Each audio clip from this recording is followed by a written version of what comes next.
Monsieur le Premier Président, distingués membres de la composition, Monsieur l'auditeur général,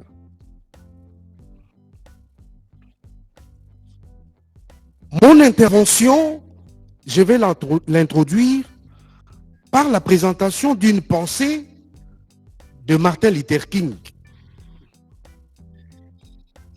qui disait autrefois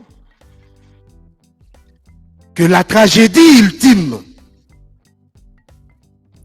n'est pas l'oppression et la cruauté des méchants, mais plutôt les silences de ceux qui observent, ceux qui constatent les violations graves, mais qui ne sanctionnent pas. Lorsque vous lisez, Monsieur le Premier Président, la Constitution de la République démocratique du Congo, en son article 16, il est dit ce qui suit. Je vous en donne rapidement lecture. Les constituants parlent de la notion de la sacralité de la vie humaine. La Constitution vous dit, la vie humaine est sacrée.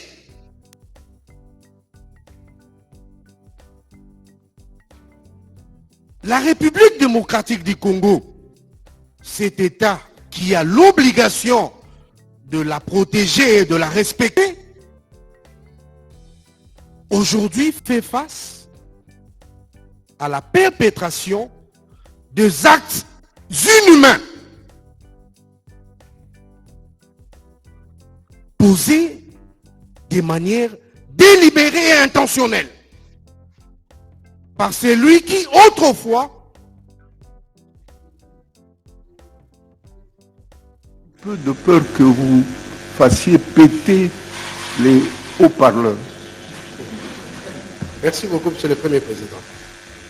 Alors, nous étions en train de dire qu'aujourd'hui, nous faisons face à la perpétration des actes inhumains qui sont posés de manière délibérée et intentionnelle par celui qui, autrefois, venu en botte de jardinier, a dirigé notre nation pendant 18 ans et aujourd'hui, c'est lui qui méconnaît la notion de la sacralité de la vie humaine. Et face à ces circonstances, votre honneur, nous ne pouvons pas observer et ne pas sanctionner. Nous ne pouvons pas observer, constater la violation de ces actes inhumains, étrangers à la conscience et aux dimensions de l'être humain, et ne pas sanctionner. Je vais rapidement, votre honneur, revenir sur la notion du crime contre l'humanité. Ici, cette notion juridique est comprise comme une réunion des actes étrangers à la conscience et aux dimensions de l'être humain,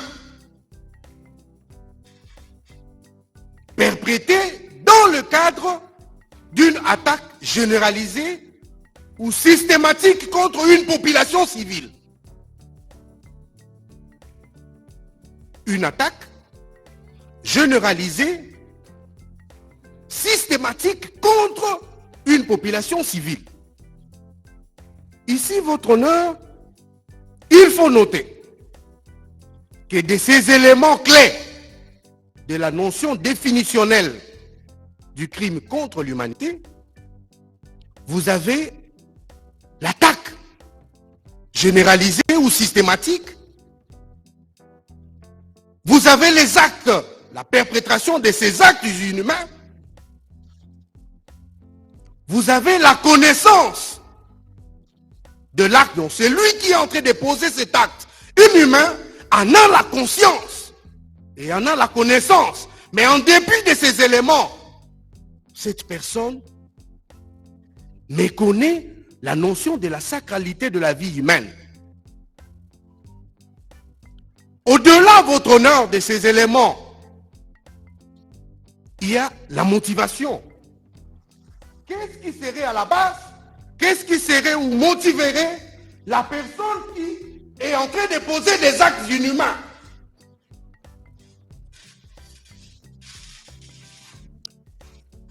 Les estimés confrères qui ont défilé tour à tour ont donné des éléments avec précision. Et au moment de l'instruction de la présente cause, ensemble avec vous, nous avions assisté à la visualisation des données. Et au moment même de la lecture du procès-verbal, vous avez constaté avec nous que cette attaque généralisée avait une organisation bien déterminée et non pas accidentelle. Parce qu'au moment de la déposition, c'est lui qui avait été auditionné a déclaré qu'il y avait déjà une organisation en vue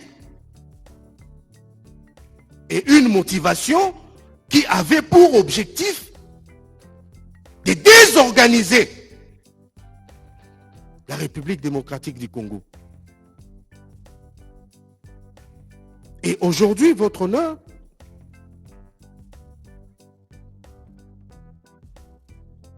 ces actes commis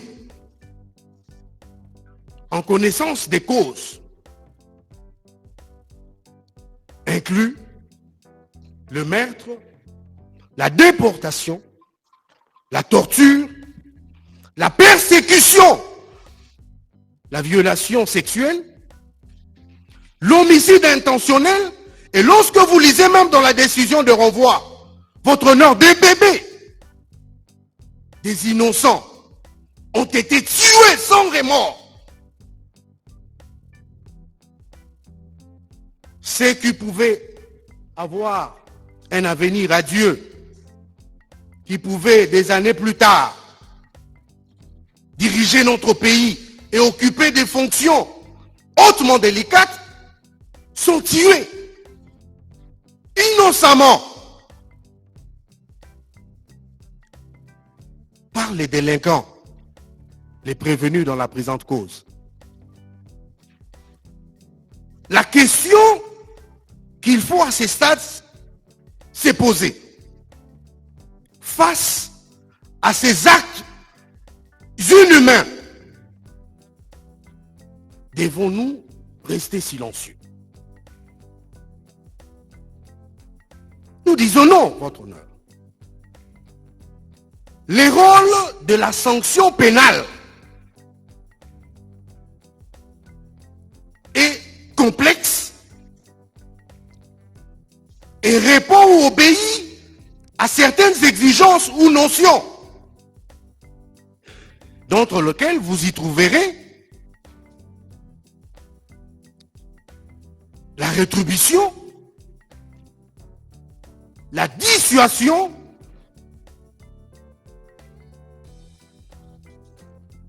vous y retrouverez également, votre honneur, l'éducation qui doit gouverner les délinquants pour enfin rappeler les délinquants à la raison ou à l'ordre par rapport à la perpétration de ces actes-là. Puisque votre honneur, Monsieur le Premier Président, tout a été balayé, vidé de sa substance par mon prédécesseur lorsqu'il a établi noir sur blanc la notion de la responsabilité, du dommage et de lien de causalité. Qu'est-ce qui va rester de plus? Votre haute cour est appelée aujourd'hui à rendre une décision raisonnable. Une décision qui va répondre aux attentes de la population congolaise. Et ici, votre honneur, cette décision qui sera rendu par votre haute cour servira de leçon. Servira de leçon parce que trop c'est trop. Nous ne pouvons pas aller de perte en vie en perte, de perte en vie en perte de vie humaine.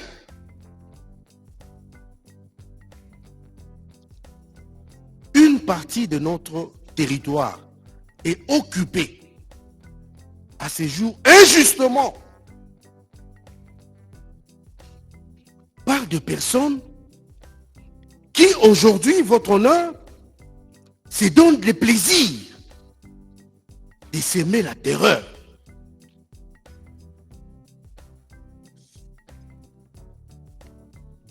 Qui se donne plaisir, votre honneur,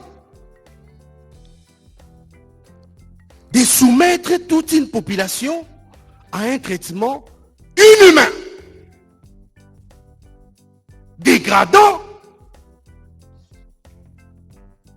alors que ces notions ou ces violations sont défendues, proscrites et prohibées par la Constitution.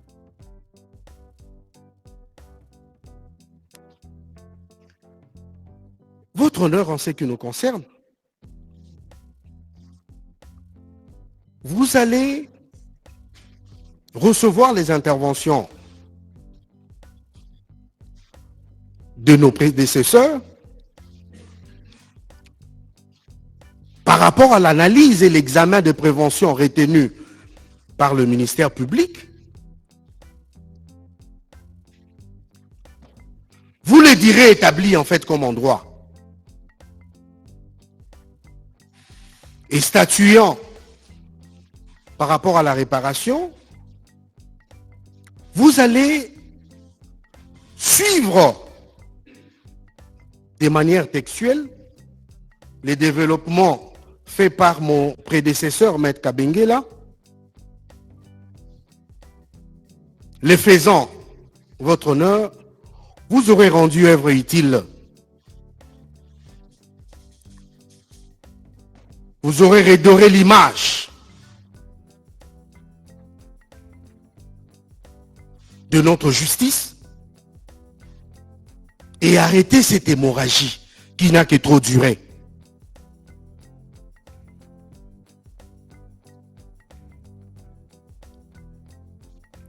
Pour ne pas monopoliser la parole, votre honneur, avec l'autorisation de votre haute cour, mon estimé confrère maître Adrien Poba viendra prendre la parole pour l'analyse et le développement de certaines notions et préventions qui sont mises à charge du prévenu. Nous avons dit. Merci beaucoup, maître. Le suivant.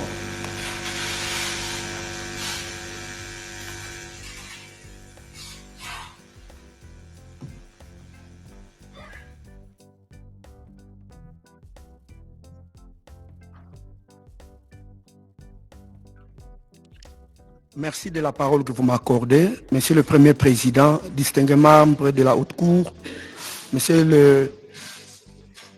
l'auditeur général, pour enrichir ma plaidoirie, je commencerai par dire ceci. Maître Adrien Poba est député honoraire national de 2011, législative de 2011-2018, 2018-2023. Monsieur le Premier Président, votre honneur, nous avons connu dans le Congo central des événements malheureux pendant le règne de Monsieur le Prévenu, Joseph Kabila, Kabange, Hippolyte Kanambe, alias Hippolyte Kanambe, alias Joseph Kabila Kabange. Monsieur le Premier Président, moi-même j'ai été victime pendant le mandat, en plein mandat s'il vous plaît, victime d'une agression sauvage. Je peux même enlever mes verres de lunettes, vous regardez-les ici, et nous avons compris le mode opérandi de monsieur le prévenu Joseph Kabila, comment il opère. Moi j'étais chargé, dans le cadre de l'organisation de notre collectif, d'aborder l'infraction de participation à un mouvement insurrectionnel avec l'AFC. Monsieur l'auditeur général, Monsieur le Premier Président, en dehors même de mon agression, nous avons connu plusieurs événements malheureux dans le Congo central, sans compter les massacres avec violence des adeptes de Bunduria Congo.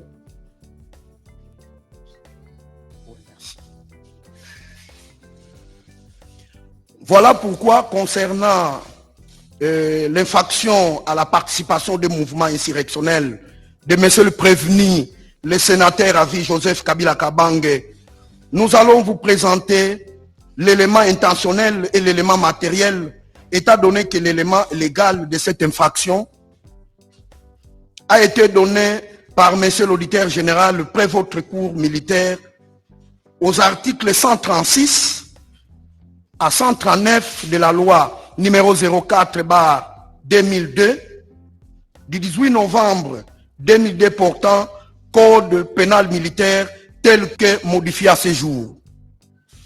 Monsieur le Premier Président, s'agissant de l'élément intentionnel, nous relevons que lors de l'audition du 5 janvier 2024 du conseiller Éric Nkouba Chebandu, pièce 1,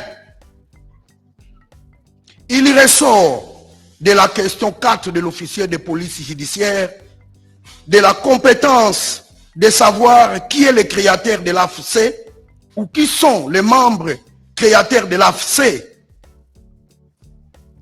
L'auditionné Éric Nkouba répond que concernant le groupe armé Zaïre, qui est de la tribu MHM, l'ancien président de la République et sénateur à vie, Joseph Kabila Kabange, qui est en contact avec Corneille Nanga autour de l'AFC avant comme après la sortie officielle du 15 décembre 2002. Il ressort de cette réponse que parmi les créateurs de l'AFC, il y a l'ancien président Joseph Kabila Kabange. En plus, votre honneur, le même président, le même prévenu Joseph Kabila Kabange avait conseillé les Rwandais de ne pas tuer le président de la République actuelle, son Excellence Félix Antoine Tshisekedi Tshilombo, pour ne pas faire de lui un héros national, mais le forcer à quitter le pouvoir par un coup d'État à travers le groupe armé Zaïre et l'AFC. Monsieur le Premier Président, quel est l'élément intentionnel? S'agissant de l'élément matériel, le prévenu sénateur à vie Joseph Kabila Kabange donne clairement sa position lors de sa sortie médiatique du 23 février 2025 dans un journal Sunday Times que nous avons visualisé à la deuxième audience du 31 juillet de l'année en cours, où le prévenu dit que la lutte menée par le mouvement M23FC est une lutte salutaire et légitime pour la libération du peuple congolais. Alors que même mouvement insurrectionnel, le même mouvement insurrectionnel, ça donne à des massacres. Pièces, code et paraphé 137, 138 et 139. Massacre des populations, viol, torture dans la partie est de notre pays. Monsieur le Premier Président, les deux éléments intentionnels et matériels réunis constituent l'infraction à la participation à un mouvement insurrectionnel de renverser le président de la République actuelle, Félix Antoine Tshisekedi Tshilombo, dont les faits sont prévus et punis par le code pénal militaire congolais en ses articles 136 et 139. Nous avons dit. Merci beaucoup, maître, pour votre concision.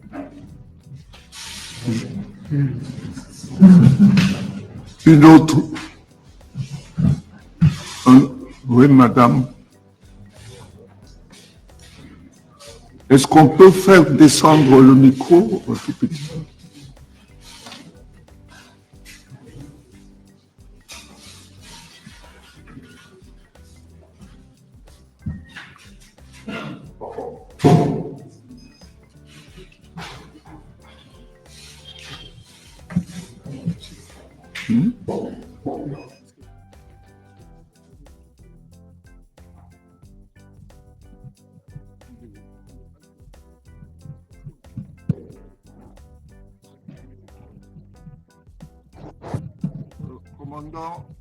Commandant police d'audience. Oh, Sodaza Kuna.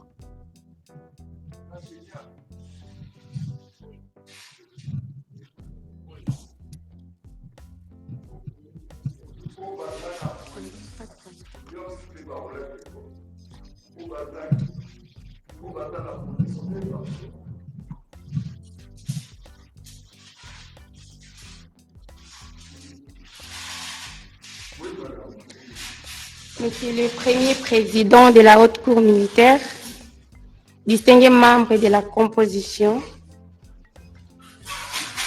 nous prenons la parole et nous commençons par nous rallier aux différentes plaidoiries développées par nos estimés et confrères qui ont eu à développer les différentes infractions, analysant les éléments tant légaux, matériels et moraux de toutes ces infractions. Et comme vous le savez, votre honneur, Monsieur le Premier Président, nous avons un mandat spécial. Il est celui de parler au nom de la province du Nord Kivu. Voilà pourquoi, tout au long de notre plaidoirie, nous avons tenu à démontrer à la Haute Cour militaire le bien fondé de notre Constitution comme partie civile dans la présente cause. Ça sera le premier point que nous allons développer dans cette plaidoirie. Et dans le second point, nous aurions voulu parler brièvement des faits, mais nous n'allons pas prendre le temps à l'auguste Haute Cour, étant donné que les faits ont déjà été relatés par notre confrère Maître Richard qui avait planté le décor de cette cause. Nous parlerons également dans le troisième point de la discussion en droit. Là aussi, nous n'allons pas abuser de la patience de la Haute Cour parce que nos précédents confrères et ceux qui nous ont précédés du haut de cette tribune ont eu à développer les moyens de droit, ce qui constitue la discussion en droit. Mais nous chiterons par les préjudices et nous demanderons la réparation à l'auguste Haute Cour. Bien sûr aussi que les préjudices ont déjà été développés, mais nous essaierons d'épingler certains éléments qui n'ont pas été faits ou développés par notre confrère Kabengele. S'agissant de la recevabilité de la Constitution de la province du Nord Kivu comme partie civile, nous nous sommes fondés sur les prescrits des articles 77 et 206 de la loi portant Code judiciaire militaire.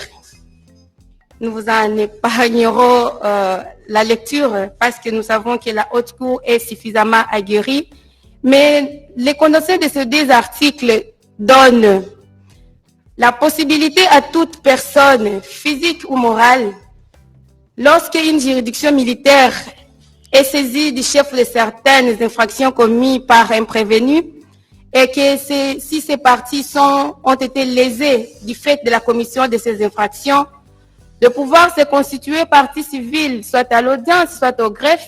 Et en ce qui concerne la province du Nord Kivu, nous avions eu à acter notre constitution comme partie civile. Dans cette audience même, c'était en date du 31 juillet de cette année en cours. Votre honneur, Monsieur le Premier Président, vous aviez eu à suivre les développements de toutes les infractions qui ont été commises par le prévenu qui a été présenté par l'auguste Haute Cour, par l'auditeur général.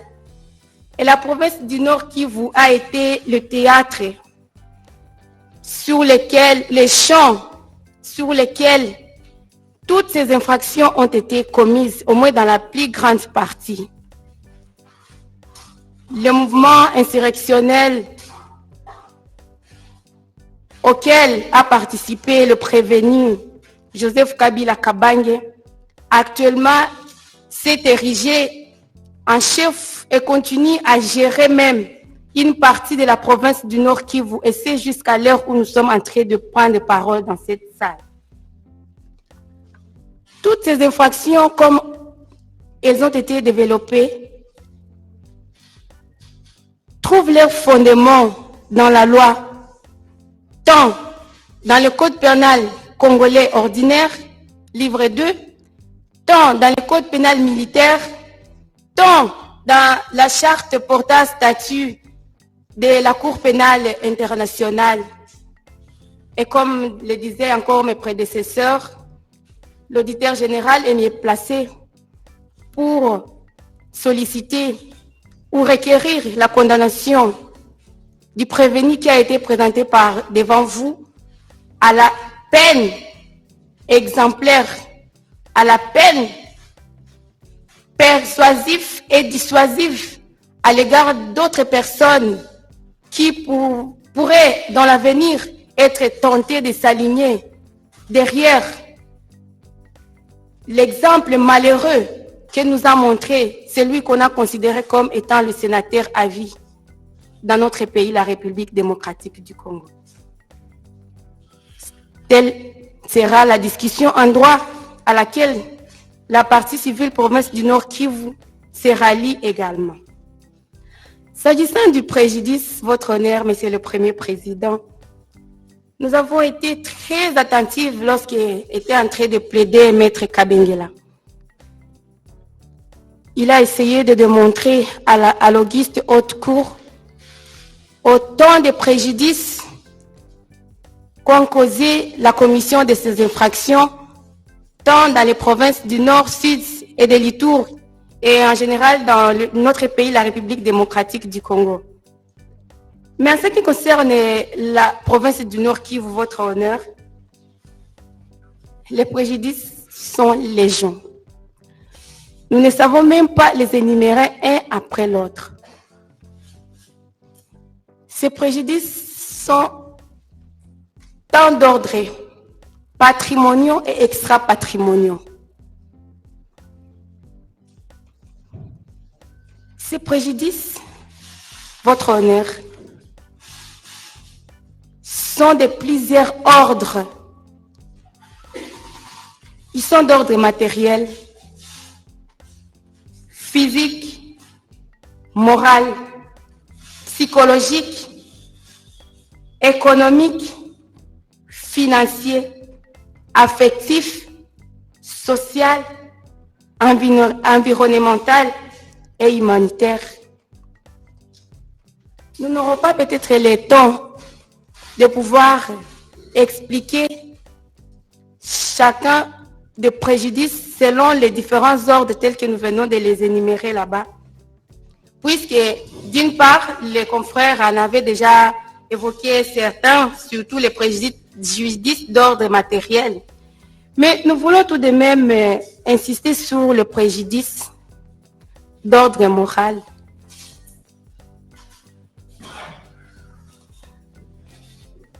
Votre honneur, ces genres de préjudices ne sont pas quantifiables. Autant de femmes victimes de viols qui continuent à souffrir dans leur fort intérieur, des femmes qui ont été violées en présence de leurs maris, de leurs enfants, des femmes qui n'auront pas peut-être le courage de s'en sortir de cette situation, quelle que soit l'indemnisation qu'elles peuvent bénéficier. Il sera difficile à une femme qui a été victime de viol d'oublier les faits tels qu'ils se sont passés, quel que soit le nombre d'années. Ce sont des genres de préjudices qu'on ne sait pas quantifier, qu'on ne sait pas évaluer. Mais si nous en demandons réparation, c'est juste pour aider à ce que ces femmes puissent encore se reconstituer, peut-être sur le plan financier, peut-être sur le plan matériel. Votre honneur, nous avions eu, et nous allons le démontrer même dans notre note de plaidoirie, certains ONG ont eu à étudier les préjudices qui ont été les préjudices subis par la province du Nord Kivu.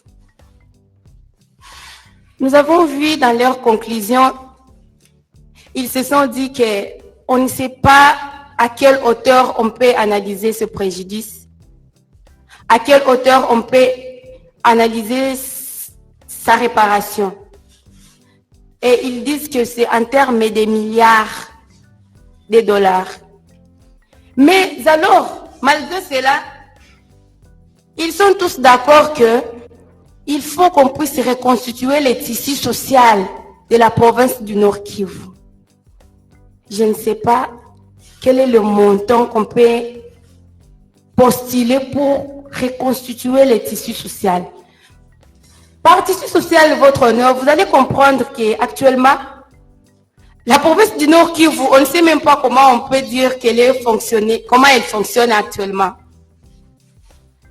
Il y a le gouverneur de la province qui a été obligé de quitter les chefs-lieux de la province pour aller s'installer à Beni. Ils ont laissé les infrastructures qui étaient censées abriter les institutions de la province du Nord Kivu.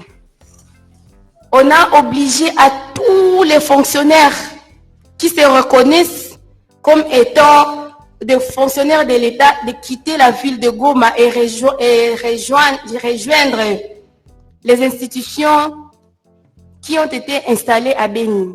Votre honneur, Beni n'est pas aussi une si grande ville où on doit demander à toute une population de Goma de se déporter pour aller vivre là-bas.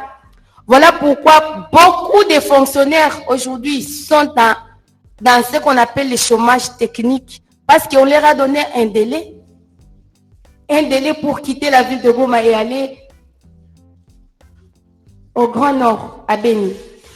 Votre honneur, et quand on vous demande de quitter, c'est au moment où on a fermé toutes les banques, c'est au moment où vous avez déjà été privé de votre salaire pendant autant de mois. Comment vous allez vous déplacer? Hommes, femmes, enfants, famille à charge, nous sommes africains, votre honneur. Beaucoup ont été obligés de rester dans la ville de Goma. Ils subissent des traumatismes. Ces traumatismes, on ne sait pas à combien on peut évaluer sa réparation. D'autres sont même tombés malades. Nous n'allons pas revenir sur ce qui a été projeté ici. Les bombes qui sont tombées sur des hôpitaux, les enfants, les bébés qui ont eu des blessures, à peine venir au monde, à peine être blessés. Les soins de santé appropriés, il n'y en a pas. Et les quelques ONG qui sont toujours actifs à travailler dans la ville de Goma pour aider la population, aujourd'hui, on nous dit qu'ils sont obligés de débourser ou de mettre des milliers d'argent pour pouvoir amener de l'aide à la population civile. Même les humanitaires ne savent plus exercer leur action humanitaire pour la population civile innocente, pour les faits et les crimes commis par le prévenu qui a été présenté par devant vous.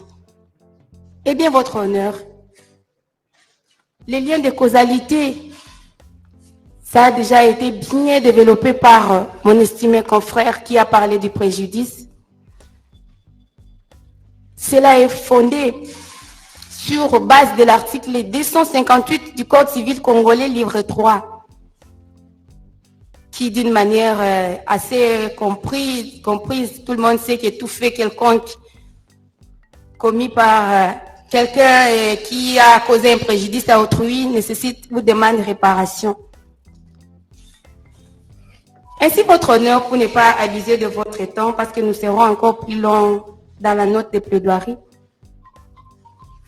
lorsque vous allez vous retirer dans votre secret de délibéré et ayant déjà accédé au réquisitoire tel que ça sera présenté par l'auditeur général, nous savons que vous allez condamner le prévenu Je ne vais pas citer son nom parce que c'est un nom déjà qui prête à beaucoup de controverses. Mais le nom que vous allez adopter pour le condamner sous ces labels, ayant déjà dit que toutes ces infractions seront dites établies en fait comme en droit, vous allez vous pencher sur la réparation du préjudice.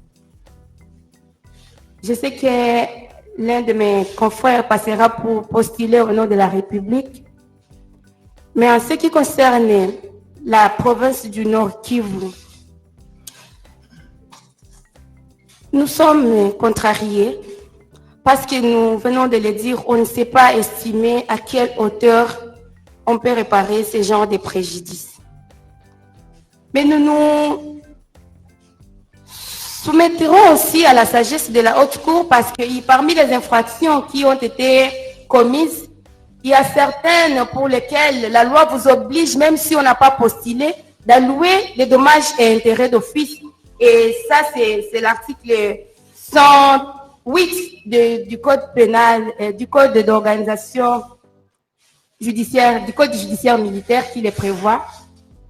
Mais pour ne pas aussi mettre la Haute Cour dans l'embarras, en ce qui concerne le montant, vous allouerez une modique somme de 10 milliards de dollars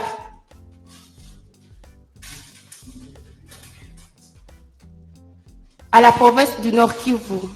Avec cette somme, nous estimons peut-être que les gouverneurs, avec toutes les institutions, vont essayer de faire des projets qui seront de caractère à attirer les gens, à créer des emplois, à redonner encore la vie à cette province qui a été longtemps meurtrie. Cette somme, bien sûr, sera évaluée en francs congolais, monnaie et à cours légal dans notre pays. Et si vous faites cela, la République démocratique du Congo se souviendra de vous. Nous avons dit. Merci, Madame. Est-ce qu'il y a un autre conseil qui veut prendre la parole?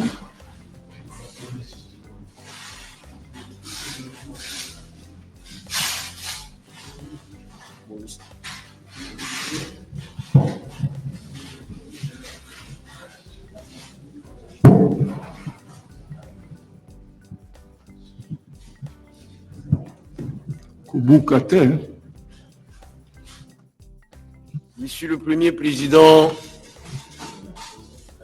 Monsieur le membre de la composition, Monsieur l'organe de la loi, vénérable haut magistrat, avant de commencer ma plaidoirie, je voudrais citer quelques mots. Monsieur le Premier Président, un auteur disait, je vais les citer dans ma note de plaidoirie, lorsqu'un homme voit un problème et qu'il ne fait rien, il en fait partie.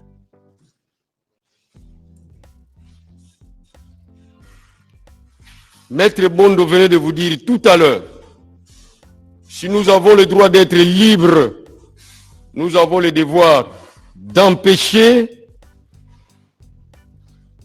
que l'on nous rende esclaves. Assister ou rester silencieux face au mal, c'est assister le mal. Le même auteur ajoute, il suffit que les hommes de bien ne fassent rien pour que le mal triomphe. Martin Luther King disait, l'homme meurt lorsqu'il refuse de défendre ce qui est juste. Un homme meurt lorsqu'il refuse de se battre pour la justice. Un homme meurt lorsqu'il refuse de prendre position pour ce qui est vrai.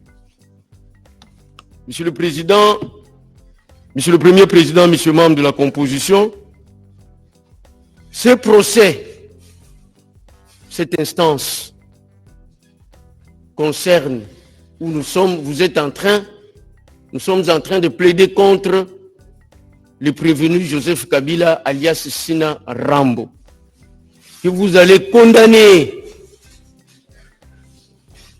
lorsque les infractions seront analysées et effectivement établies.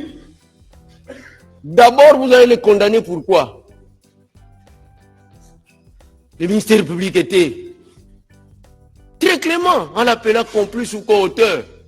Mais la République démocratique du Congo l'appelle auteur ou créateur du mouvement insurrectionnel. Il n'a pas participé, c'est lui qui a monté.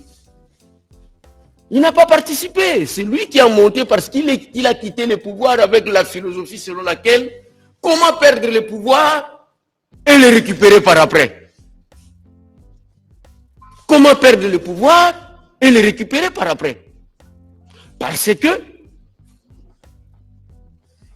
M. Joseph Kabila, alias Sina Rambo, doit être condamné aux infractions retenues par le ministère public. D'abord, pour avoir créé le mouvement insurrectionnel, AFC M23. Deuxièmement, pour son silence en amont, avant qu'il parle, pour son silence devant le massacre, les tueries, les déportations, le pillage des richesses de la République démocratique du Congo, ainsi de suite. Et après, il doit être condamné pour avoir fait l'apologie des crimes graves et des crimes internationaux. Voici les raisons pour lesquelles il doit obligatoirement être condamné. Et la République démocratique du Congo, partie civile dédommagée. Monsieur le Premier Président, je devais revenir sur ce que Maître Bondo a déjà, je peux dire, planter le décor, les viols. Les viols ici, mis à charge du prévenu, ce n'est pas les viols punis par l'article 170 ou bien 171 de la loi sur les violences sexuelles en République démocratique du Congo. Non. C'est les viols comme élément majeur du crime contre l'humanité. Parce que lorsque vous prenez l'article 7 du statut de Rome, il punit les crimes contre l'humanité. Et parmi les éléments constitutifs du crime contre l'humanité, il y a les viols. Et ce viol-là a été perpétré sur qui? Sur une grande population. Sur une masse de population. Donc je précise que lui en tant qu'auteur intellectuel, lui en tant que responsable des mouvements rebelles, les mouvements qui ont pris les armes, il n'a pas pu prendre des dispositions pour pouvoir empêcher la commission des viols sur nos mamans, nos sœurs. Et comme vous le savez très bien, nous sommes en Afrique, plus particulièrement au Congo. Lorsque on tient à la femme, pratiquement on a tué toute une société parce que la femme, c'est la continuité de la société. Vous n'aurez pas d'égard vis-à-vis aux viols qui ont été commis à l'est du pays. Et en dernier lieu, vous allez le condamner parce qu'il a parlé. Parce qu'il a fait beaucoup de bruit. Donc, je me répète, j'ai dit, en amont, vous le condamnez parce qu'il a créé un mouvement insurrectionnel. Au milieu, vous le condamnez parce qu'il est resté pantois devant des tueries. Et il continue à les organiser. Et en aval, vous allez le condamner parce qu'il a fait l'apologie des crimes graves. Il n'a pas condamné. Je ne veux pas être très long parce que les preuves sont tangibles. Nous les avons tous suivis ici. Toute la RDC a suivi son discours. Je l'ai même enregistré dans mon ordinateur. À la question de savoir s'il condamnait la rébellion de l'Est, il a dit que c'était la conséquence du comportement de Kinshasa. Monsieur le Président, qu'est-ce que vous voulez? Je ne veux pas être beaucoup plus long, mais je vous dis tout simplement, dites-moi, celui que vous fréquentez et je vous dirai qui êtes-vous. Nous, on nous a appris qu'il revenait en République démocratique du Congo. S'il n'était pas auteur de mouvements insurrectionnels, il ne serait pas parti à l'Est. Il est parti à l'Est. Il a été protégé par les militaires des mouvements qu'il a lui-même créés. Il était bien sécurisé. Les communs des mortels, tous les Congolais, nous tous, nous savions et nous avions l'impression qu'en tant que notre ancien président, en tant que sénateur à vie, lorsqu'il est parti de l'autre côté, par la suite, il serait venu ici à Kinshasa pour parler avec celui à qui il avait donné le pouvoir. À ce moment-là, on aurait pu comprendre qu'il était neutre. Mais lui a choisi son camp. Et ce camp-là, c'est le camp de la rébellion. Le camp du mouvement insurrectionnel qui met en péril les intérêts de la République démocratique du Congo. Monsieur le Président, je serai encore beaucoup plus large dans ma note de plaidoirie, mais je conclue en disant ceci. La constitution de la partie civile République démocratique du Congo, dans un état de droit, surtout dans un procès comme celui-ci, c'est un procès qui remplit tous les principes fondamentaux d'un procès équitable. Pourquoi je le dis? Monsieur le Président, vous allez constater que nous sommes ici, vous ne l'avez pas condamné sans qu'il y ait une audience publique. Il jouait de la présomption d'innocence. Monsieur le Président, vous allez constater que toutes les règles qui gouvernent le procès à un droit équitable, les droits à un procès équitable sont respectés dans cette instance. Les droits de la défense ont été respectés. Ce n'est pas un procès politique. C'est un procès pénal organisé conformément au droit international régi par les statuts de Rome, des protocoles additionnels de la Convention de Vienne, des lois de ces pays. Vous allez faire droit. Vous allez dire droit. Et ce sera historique parce que lorsque vous ne voulez pas de la justice, il n'y a pas d'État. Il n'y a pas de développement. Il n'y a rien. Monsieur le Président, vous allez conformément à l'article 77 du Code de justice militaire, je lis l'action pour la réparation du dommage causé par une infraction relevant de la compétence des juridictions militaires peut être poursuivie par la partie lésée en se constituant partie civile en même temps et devant le même juge que l'action publique.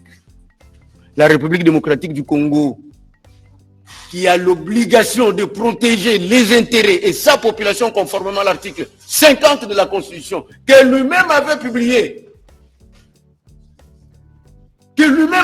après référendum, se constitue partie civile devant vous, aux magistrats de la République, devant ces Sanhédrins, devant vous qui avez reçu la mission devant Dieu de dire la justice. Vous direz l'action de la partie civile République démocratique du Congo, recevable et fondée. Et nous postulons pour la République démocratique du Congo une somme modique pour réparer certaines victimes de la guerre. Nous postulons 32 milliards de dollars américains. Si vous ne les trouvez pas en espèces, vous allez les trouver en nature. Parce qu'au dossier du tribunal, il y a un inventaire de biens. Mais cet inventaire de biens-là est insuffisant. Nous sommes allés à la Cour constitutionnelle. Nous avons vu, nous avons posé, il y a même un arrêt. Lorsque le prévenu est entré au pouvoir, pour ne pas paraphraser mon éminent confrère, il est venu de la manière dont vous le connaissez. Il n'avait jamais déclaré ses avoirs. Et lorsqu'il est parti, Il n'a même pas pris le soin de déclarer ce qu'il a eu. Donc tout ce que vous avez vu dans les dossiers, je vais donner la pièce. Ce sont les biens du peuple congolais. Vous allez les récupérer, les vendre aux enchères, donner aux familles qui ont subi des préjudices à la suite de la commission de toutes ces infractions graves. J'étais en train de lire dans les forums des gens du Congo. Ils sont en train de pleurer.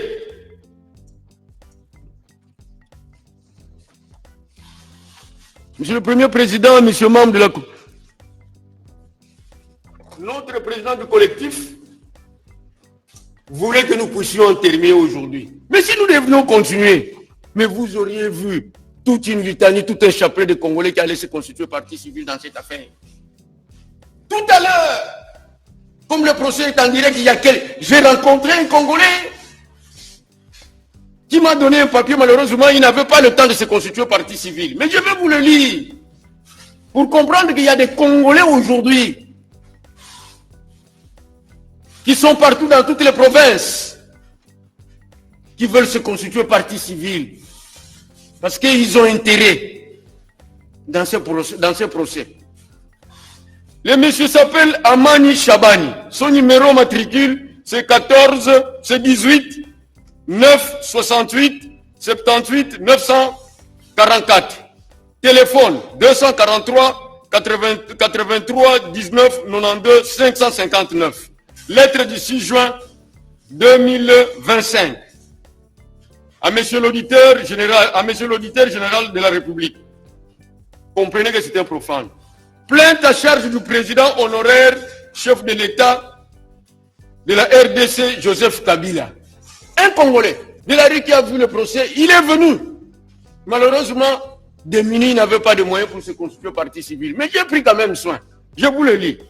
Je viens auprès de votre autorité judiciaire me plaindre contre l'ancien président de la République en tant que patriote et militaire servant au sein des forces armées de la République démocratique du Congo, fidèle et loyal depuis 1996. En effet, j'ai servi mon pays sous le commandement suprême du précité, donc du prévenu. J'ai vu mes collègues mourir au combat, des civils tués par des ennemis rwandais. Aujourd'hui, je me rends compte que le précité était en même temps commandant de l'ennemi rwandais, CNDP M23, et commandant par espionnage de FARDC. Au regard de ceci, j'ai décidé de comparaître avec lui devant la justice militaire sur les infractions suivantes. La trahison, les massacres de la population et militaire, les détournements des primes de 15 millions de militaires de la guerre pendant 18 ans de son règne, l'usurpation de la nationalité et espionnage, les pillages de nos ressources minières. Ainsi donc, je me dispose devant vos services afin que réparation, remboursement et justice soient faites. Veuillez agréer, mon général, l'expression de mes sentiments patriotiques. À part celui-ci qui m'a donné une manie douce, une plainte pareille, beaucoup de gens sont en train de m'appeler. Je vous dis, c'est la dernière audience, vous ne pouvez pas vous constituer partie civile. Et je ne peux pas, sans mandat, me constituer partie civile. Mais du moins, voilà une preuve éloquente. Au-delà du travail fait par le vaillant ministère public, l'honorable et vénérable ministère public. Mais il y a des Congolais qui avaient pensé ou qui pensent comme lui. Si lui ne vous avait pas saisi, mais il y aura encore d'autres Congolais. Malheureusement, je ne sais pas si c'est la limite ou pas, mais je prends cette lettre quand même au pénal, quelle que soit sa forme, mais ça peut former la conviction. Je vais mettre ça en annexe de ma note de plaidoirie. Monsieur le Premier Président, monsieur membre de la composition, je serai très large et trop précis dans ma note de plaidoirie, j'ai dit. Je vous remercie. Est-ce qu'il y a...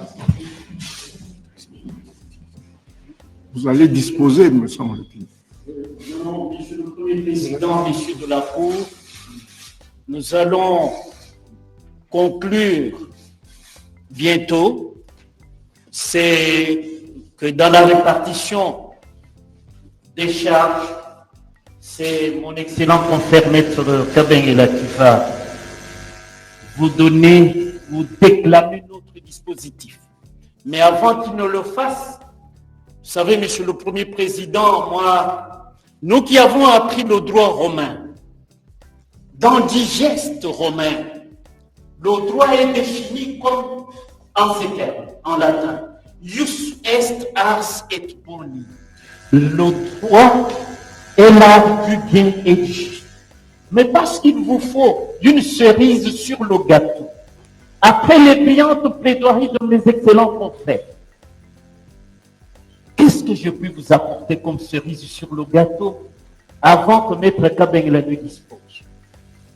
C'est simplement de préciser, dans la suite de mon excellent confrère Maître Dimouene, qui a identifié Kabila, de dire que dans l'histoire romaine, il y a eu un certain Brutus, Marcus Junius, qui,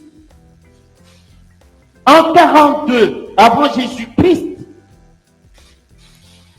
homme politique romain, a conspiré contre César. Et lorsque jusqu'à aujourd'hui, la mort ou l'assassinat de Mzee Laurent Désiré Kabila n'est pas élucidé, est-ce que le prévenu Kabila, soi-disant son fils adopté, est-il très loin de cet assassinat? Son ombre plane toujours. Comme Brutus s'était ligué contre César, mais lorsque Antoine et Octavien sont venus le pourchasser, c'est comme lui Kabila. Son procès le pourchasse. Brutus a fait quoi? Il s'est tué. Et Kabila aujourd'hui qui rejoint l'atavisme de ses ancêtres rwandais, le nomadisme, il est devenu SDF, sans domicile fixe. Aujourd'hui, il est en Côte d'Ivoire. Demain, il sera à Addis Abeba. Le lendemain, à Nairobi. Monsieur le Premier Président, Monsieur de la Cour, il faudrait qu'il soit lourdement condamné. Le faisant, vous aurez, non, la République vous reconnaîtra davantage parce que vous l'aurez mérité. Mérité de la logique. J'ai dit avec espoir que le dispositif que nous vous donnons, avec des réserves bien sûr, participera de la rédaction de votre arrêt. J'ai dit, et je vous remercie, Excellent, votre honneur. Merci. Merci beaucoup. Monsieur le Président, merci pour la parole. Je suis chargé de disposer. Avant de le faire, nous réitérons, nous persistons, le prévenu est né le 4 juin 1971 d'un père rwandais nommé Christopher Kanambe et d'une mère rwandaise nommée Marceline Mukambokuje. Marceline Mukambokuje. Par conséquent, vous ne jugerez pas un Congolais sous la qualification de trahison, mais ça sera sous la qualification d'espionnage.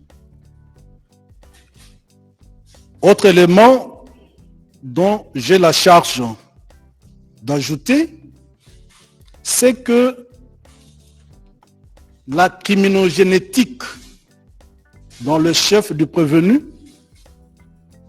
vous pouvez la retrouver dans la mort même de Laurent Désiré Kabila, qui, après avoir échappé au poison, il y a beaucoup de chercheurs internationaux qui ont tracé l'histoire de cet assassinat par le conseil de ne pas se rendre au Cameroun dans le contexte où il a été finalement assassiné par balle. Comme l'on dit, et comme Lumumba le disait, l'histoire des Congolais sera écrite par le Congolais.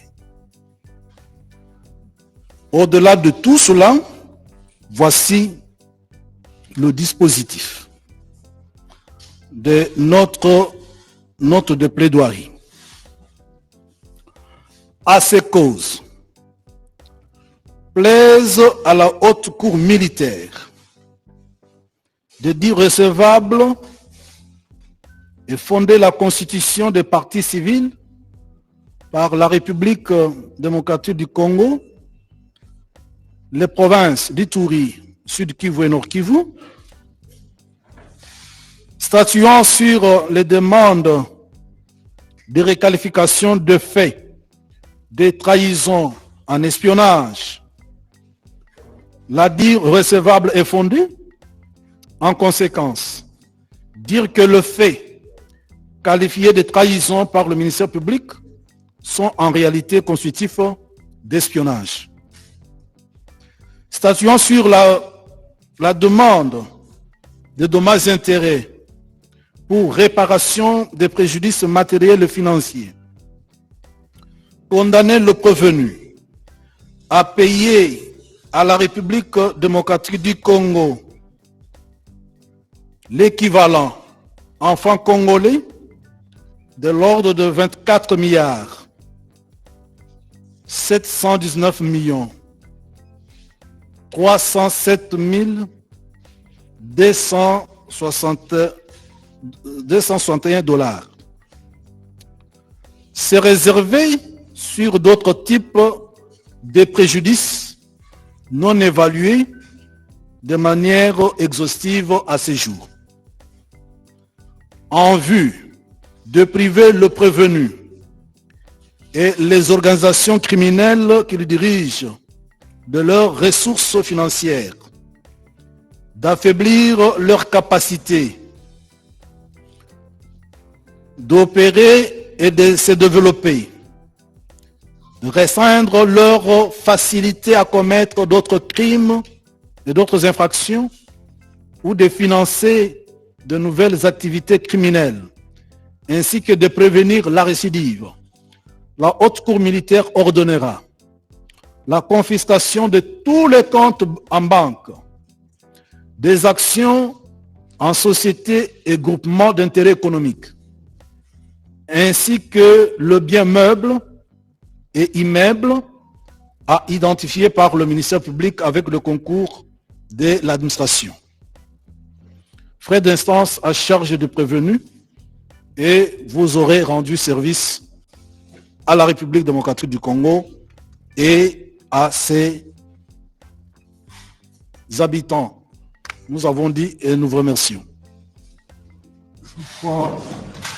La haute cour prend acte du dispositif, de vos plaidoiries et surtout du dispositif et promet d'en délibérer. Il faudrait alors déposer vos notes de plaidoirie dans un bref délai.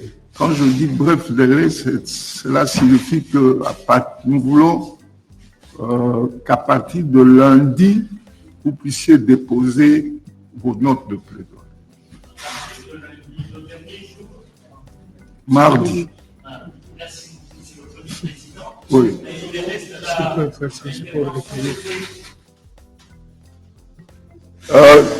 Justement, je voulais qu'on fasse ceci. Il est 18h moins. La haute cour est disposée à reprendre son audience demain. Comme ça, nous allons écouter l'avocat et le ministère public. Nous allons reprendre à midi. Ok.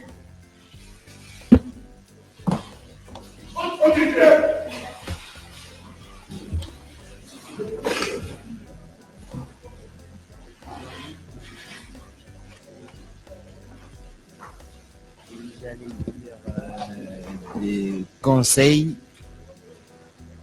de la République, disons mieux, les avocats de la République.